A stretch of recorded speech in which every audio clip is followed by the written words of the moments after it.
Ya, assalamualaikum warahmatullahi wabarakatuh. Di sini saya akan menjelaskan tugas resume mata kuliah filsafat umum oleh dosen Pak Saiful Mujab. Ya, mari kita mulai. Nomor pertama adalah definisi filsafat.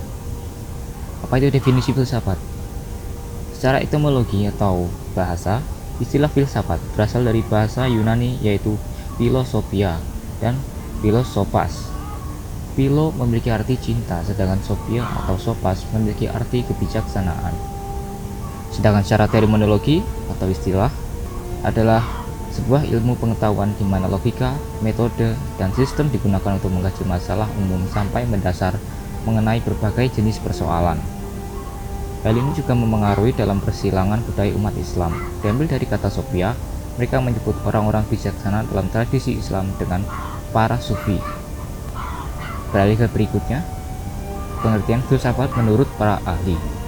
Nomor 1, Aristoteles. Menurut Aristoteles, pengertian filsafat adalah ilmu pengetahuan yang meliputi kebenaran yang berisi ilmu metafisika, retorika, logika, etika, ekonomi, politik, dan estetika. Dalam kurung filsafat keindahan. Nomor 2, Cicero. Menurut Cicero, filsafat adalah ibu dari semua seni, dalam kurung the mother of all the arts, dan merupakan seni kehidupan. Nomor 3, Plato. Menurut Plato, arti filsafat adalah suatu ilmu yang mencoba untuk mencapai pengetahuan tentang kebenaran yang sebenarnya. Ya, beralih ke slide berikutnya. Di sini kita memiliki tujuan filsafat. Apa itu? Yaitu adalah agar manusia menjadi lebih terdidik dan memiliki pengetahuan serta mampu menilai hal-hal di sekitarnya secara objektif. Agar manusia menjadi lebih bijaksana dalam menjalani kehidupannya. Agar manusia memiliki pandangan yang luas dan terhindar dari sifat egosentrisme. Agar manusia dapat berpikir sendiri, memiliki pendapat sendiri, mandiri secara rohani, dan dapat bersikap kritis. Agar manusia dapat mendalami unsur-unsur pokok ilmu sehingga dapat memahami sumber, hakikat, dan tujuan ilmu. Agar manusia memahami sejarah pertumbuhan, perkembangan, dan kemajuan ilmu pengetahuan di berbagai bidang. Agar tenaga pengajar dan siswa memiliki pedoman dalam mendalami suatu ilmu pengetahuan, khususnya untuk membedakan persoalan ilmiah dan non-ilmiah. Yang terakhir adalah agar para ilmuwan terdorong untuk mendalami dan mengembangkan ilmu pengetahuan. Berikutnya adalah ciri-ciri filsafat. Ciri-ciri filsafat itu yang pertama adalah koheren.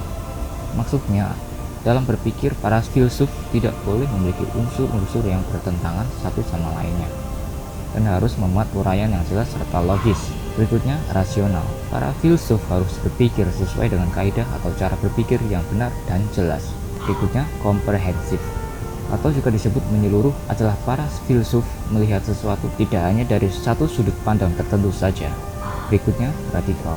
Maksudnya, para filsuf berpikir secara mendalam hingga sampai pada akar-akar persoalannya. Slide berikutnya, manfaat filsafat. Apa saja itu?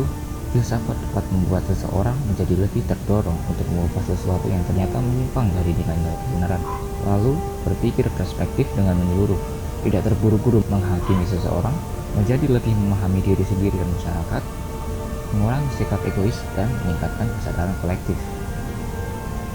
Baik, sekian dari saya, kurang lebihnya mohon maaf. Wassalamualaikum warahmatullahi wabarakatuh.